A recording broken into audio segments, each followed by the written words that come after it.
ഇതിൻ്റെ അടിസ്ഥാനപരമായ കേസ് എന്താണ്? അടിസ്ഥാനപരമായ കേസ് എന്ന് പറയുന്നത്, ഒരു വ്യക്തി FHRA, ഈ federation of hotel and restaurants അസോസിയേഷൻ്റെ ഒരു ഉത്തരവാദിത്തമുള്ള ഒരു വ്യക്തി ഒരു വാട്സാപ്പ് ഗ്രൂപ്പിൽ, ഈ പറയുന്ന പോലെ ഇടുക്കിയിലെ ഒരു ബാർ അസോസിയേഷൻ പോലെ ഹോട്ടൽ അസോസിയേഷൻകാരുടെ ഗ്രൂപ്പിൽ ഒരു മെസ്സേജ് ഇട്ടു. ആ മെസ്സേജിൽ വളരെ കൃത്യമാണ്. അവർ പറയുന്നു 2.5 ലക്ഷം രൂപ വച്ച് പിരിക്കണം ഓരോ ഹോട്ടലുകളും. ആ പൈസ പിരിച്ചാൽ ഈ സർക്കാരിൻ്റെ ലിക്കർ പോളിസിയിൽ ബാർ ഉടമകൾക്ക് അനുകൂലമായിട്ടുള്ള കാര്യങ്ങൾ നടക്കും. അതിലേ ഇൻവെസ്റ്റിഗേറ്റ് ചെയ്യേണ്ടത്. അതിൻ്റെ അകത്ത് അർജുൻ രാധാകൃഷ്ണൻ എന്ന വ്യക്തിക്ക് എന്താണ് ബന്ധം? ഇതിൻ്റെ അകത്തൊരു കറപ്ഷൻ ആര് ചെയ്തു? ഇതിൻ്റെ അകത്ത് ഒരു ഓർഗനൈസ്ഡ് ആയിട്ട് ഈ അസോസിയേഷൻ ഉള്ളവർ ഇതിൻ്റെ അകത്ത് ഓർഗനൈസ്ഡ് ആയിട്ട് പൈസ പിരിച്ചിട്ടുണ്ടോ? ആ പൈസ പിരിച്ചിട്ടുണ്ടെങ്കിൽ ആ പൈസ എവിടെയാണ് എത്തിയിരിക്കുന്നത്? അത് അസോസിയേഷൻ്റെ കയ്യിലാണോ, അല്ലെ അതിൽ നിന്ന് ഇത് സർക്കാരിൻ്റെ കയ്യിൽ പോയോ, അല്ലെ ഈ സർക്കാരിൻ്റെ ഭരിക്കുന്ന പാർട്ടിയുടെ കയ്യിൽ പോയിട്ടുണ്ടോ? അതിനെക്കുറിച്ചല്ലേ ഇൻവെസ്റ്റിഗേറ്റ് ചെയ്യേണ്ടത്. അതിൻ്റെ അകത്ത് അർജുൻ രാധാകൃഷ്ണൻ എന്ത് പങ്കാണെന്നാണ് ഇവർ പറയുന്നത്. നിലവിൽ ക്രൈംബ്രാഞ്ച് പറഞ്ഞിരിക്കുന്നത് മൂന്ന് തവണ അർജുന് നോട്ടീസ് അയച്ചിട്ടുണ്ട്. പക്ഷേ ഇതിലൊന്നും തന്നെ ഒരു സഹകരിക്കാത്ത സമീപനത്തിലാണ് വീണ്ടും ക്രൈംബ്രാഞ്ച് നിങ്ങളെ സമീപിച്ചെന്നാണ് ഇത്തരത്തിൽ പറയുന്നത്. നിങ്ങളെല്ലാവരും ഇവിടെ വന്നല്ലോ, ഞാൻ സഹകരിക്കാതിരുന്നിട്ടില്ലല്ലോ. വന്നോട്ടെ, അവർ വന്ന് ആർക്ക് വേണമെങ്കിലും. ഞാൻ ചോദിക്കട്ടെ, താങ്കളെ ഈ വാട്സാപ്പ് ഗ്രൂപ്പിൽ താങ്കളില്ല, ഇല്ലാത്ത താങ്കൾ എങ്ങനെയാണ് ഇതിൻ്റെ അകത്ത് ഉത്തരവാദിത്തം പറയുന്നത്? അത്ര ഉത്തരവാദിത്തം എനിക്കുള്ളൂ. താങ്കളുടെ നമ്പർ അതിനകത്തുണ്ട്, ഇത്തരത്തിലുണ്ട് എന്നുള്ള പേരിലടക്കം നമ്പറിലാണ് എന്താ പറയുക, എങ്ങനെയാണ് ഈ ഒരു സിം അങ്ങനെ അല്ലെങ്കിൽ നമ്പർ ഇതിനകത്ത് കടന്നുകൂടുക? ഇല്ല, ഇതിൻ്റെ അകത്ത് ഞാൻ പറഞ്ഞല്ലോ, എൻ്റെ വൈഫിൻ്റെ ഫാമിലി അവർ 3 ജനറേഷനായിട്ട് 10-50 കൊല്ലമായിട്ട് ഒരു ചെറിയ രീതിയിൽ ഒരു ഹോട്ടൽ പ്രസ്ഥാനം നടത്തിക്കൊണ്ട് പോകുന്നു തൊടുപുഴയിൽ. അതിൻ്റെ അകത്ത് എൻ്റെ പാരമ്പര്യമായി കൈമാറി വന്ന് അതിൻ്റെ അകത്ത് അവരുടെ ഫാമിലിയും കാര്യങ്ങളുമായിട്ടാണ് അതിൻ്റെ അകത്തുള്ള 10-15 പാർട്ട്നേഴ്സാണ്ട് എൻ്റെ അകത്തുണ്ട്. അതിൽ നിന്ന് എൻ്റെ ഫാദറിലോയാണ് അതിൻ്റെ ഹെഡ് ചെയ്തുകൊണ്ടിരുന്നത്. അദ്ദേഹം പക്ഷേ 2018 അൺഫോർച്ചുനേറ്റ്ലി ഞങ്ങളെല്ലാം വിട്ടുപിരിഞ്ഞ് പോയി. അദ്ദേഹത്തിൻ്റെ നമ്പർ ആ ഗ്രൂപ്പിൽ കാണുമായിരിക്കാം, എനിക്കറിയില്ല, എനിക്ക് നേരിട്ട് അറിയുന്നൊരു വിഷയമല്ല, കാണുമായിരിക്കാം. അതല്ലാതെ ഇതിൻ്റെ അകത്ത് ഒരു പങ്കും അതിൻ്റെ അകത്ത് ഇല്ല. ഇനി ഒരു കാര്യം നോക്കിയാൽ മതിയല്ലോ, ഞാൻ പേഴ്സണലി ഉപയോഗിക്കുന്ന നമ്പറാണെങ്കിൽ ആ നമ്പർ ഏതെങ്കിലും അതിൻ്റെ അകത്തുണ്ടോ എന്ന് പറയട്ടെ അവർ. ആ നമ്പർ ഇനി ഈ പോലീസിന് എല്ലാ സംവിധാനവും ഉണ്ടല്ലോ, ടവർ ലൊക്കേഷൻ നോക്കിയാൽ പോരെ. എൻ്റെ കയ്യിലിരിക്കുന്ന നമ്പറും ആ പറയുന്ന ഗ്രൂപ്പിലുള്ള എത്രയോ നമ്പേഴ്സുണ്ട്, അവരുടെ എല്ലാവരുടെയും ടവർ ലൊക്കേഷൻ നോക്ക്. ഞാൻ ഇരിക്കുന്ന സ്ഥലത്ത് ആ നമ്പർ ഉണ്ടോ ഇല്ലയോ നോക്കിയാൽ മതിയല്ലോ. അങ്ങനെ ഉണ്ടെങ്കിൽ അത് അവർ കണ്ടുപിടിക്കട്ടെ.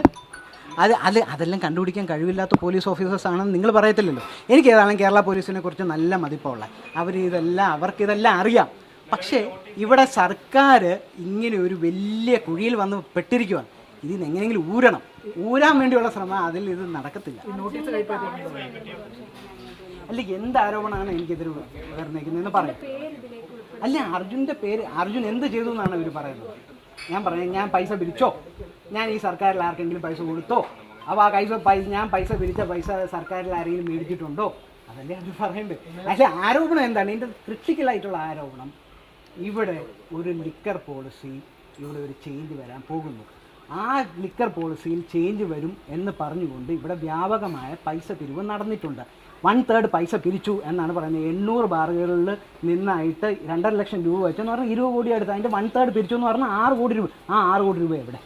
ആ 6 കോടി രൂപ എത്ര ഈ സർക്കാരിലുള്ള ആർക്കെങ്കിലും കിട്ടിയിട്ടുണ്ടോ? ഈ ഭരിക്കുന്ന പാർട്ടി CPM-ൻ്റെ ഉള്ള ആർക്കെങ്കിലും ഇതിൻ്റെ അകത്ത് കിട്ടിയിട്ടുണ്ടോ? അതിനെക്കുറിച്ചല്ലേ ഇൻവെസ്റ്റിഗേറ്റ് ചെയ്യേണ്ടത്. അതിനെക്കുറിച്ച് ഒരു സീരിയസ് ഇൻവെസ്റ്റിഗേഷൻ ഇതുവരെയായിട്ട് നടക്കുന്നുണ്ടെന്ന് എനിക്ക് തോന്നുന്നില്ല. ആ ഇൻവെസ്റ്റിഗേഷൻ നടക്കട്ടെ. അതിൻ്റെ അകത്ത് അർജുൻ രാധാകൃഷ്ണൻ എന്താണ് പങ്ക്? അതിൻ്റെ അകത്ത് അർജുൻ രാധാകൃഷ്ണൻ ഒരു പങ്കുമില്ല.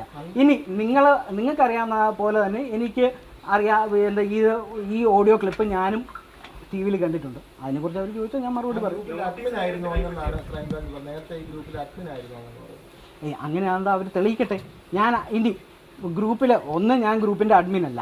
ഞാൻ നേരത്തെ പറഞ്ഞു, എൻ്റെ വൈഫിൻ്റെ ഫാമിലി നേരത്തെ മുതലേ ഈ ഒരു 3 ജനറേഷൻ ആയിട്ട് അവർ ഹോട്ടൽ ബിസിനസ്സായിട്ട് നടത്തി പോകുന്നുണ്ട്. അതിൽ ഏതെങ്കിലും ഒരു നമ്പർ അതിൻ്റെ അകത്തുണ്ടെങ്കിൽ അതിൻ്റെ അകത്ത് അർജുൻ രാധാകൃഷ്ണൻ എന്താണ് വ്യക്തിപരമായ ഒരു ലൈബിലിറ്റി? 3, ഞാൻ പറഞ്ഞല്ലോ, ഈ പോലീസിനെ ഇൻവെസ്റ്റിഗേറ്റ് ചെയ്താൽ അറിയാം. ഈ പറയുന്ന നമ്പറിൽ ടവർ ലൊക്കേഷൻ നോക്കിയാൽ അറിയാം. ഈ പറയുന്ന ഗ്രൂപ്പിലുള്ള ഏതെങ്കിലും ഒരു നമ്പർ എൻ്റെ ടവർ ലൊക്കേഷനിൽ വരുന്ന സ്ഥിതി ഉണ്ടോ ഇല്ലേ എന്നുള്ളത് നോക്കിയാൽ കണ്ടുപിടിക്കാൻ പറ്റും.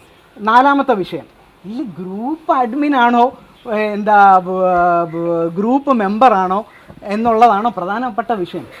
ഈ വോയിസ് മെസ്സേജ് ഇട്ട ആളുടെ എവിടെ, അദ്ദേഹം പറയുന്ന കാര്യങ്ങളെക്കുറിച്ചുള്ള ഇൻവെസ്റ്റിഗേഷൻ എവിടെ, അതിനെക്കുറിച്ചുള്ള പറഞ്ഞ പൈസ ഞാൻ പറഞ്ഞില്ലേ, ഇപ്പോൾ 20 കോടി പിരിക്കാനാണ് അവർ ഉദ്ദേശിച്ചത്, 1/3 പിരിച്ചു എന്ന് പറയുന്ന സ്ഥിതിയാണെങ്കിൽ 6 കോടി സംതിങ് പൈസ, ആ പൈസ എവിടെ, ആ മണി ട്രെയിൽ, ഇത് വലിയ കറപ്ഷനല്ലേ. ഈ കറപ്ഷനെ കുറിച്ച് എന്തുകൊണ്ട് ഗവൺമെൻറ് ഇൻവെസ്റ്റിഗേറ്റ് ചെയ്യുന്നില്ല? അതിനെക്കുറിച്ചല്ലേ ചോദിക്കേണ്ടത്, അതിനെക്കുറിച്ചല്ലേ പറയേണ്ടത്. പാവം എൻ്റെ പുറകിൽ വന്ന് ഇങ്ങനെ കറങ്ങി നിൽക്കേണ്ട കാര്യം എന്താണെന്നുള്ളത്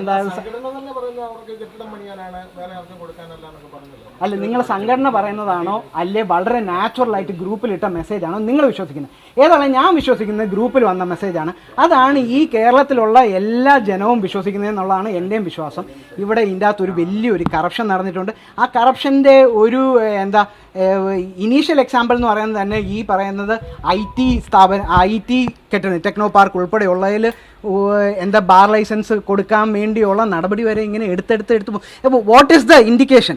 എന്താണ് ഇൻഡിക്കേഷൻ? ഈ സർക്കാർ വളരെ സോഫ്റ്റാണ് ഈ ലിക്കർ പോളിസിയിൽ നിന്ന് ഇവർക്ക് എന്തോ ഒരു ബെനിഫിറ്റ് പർട്ടിക്കുലറായിട്ട് നേടാനായിട്ടുണ്ട് എന്നുള്ളതാണ് എനിക്ക് എൻ്റെ ഒരു ഇൻഫറൻസ്.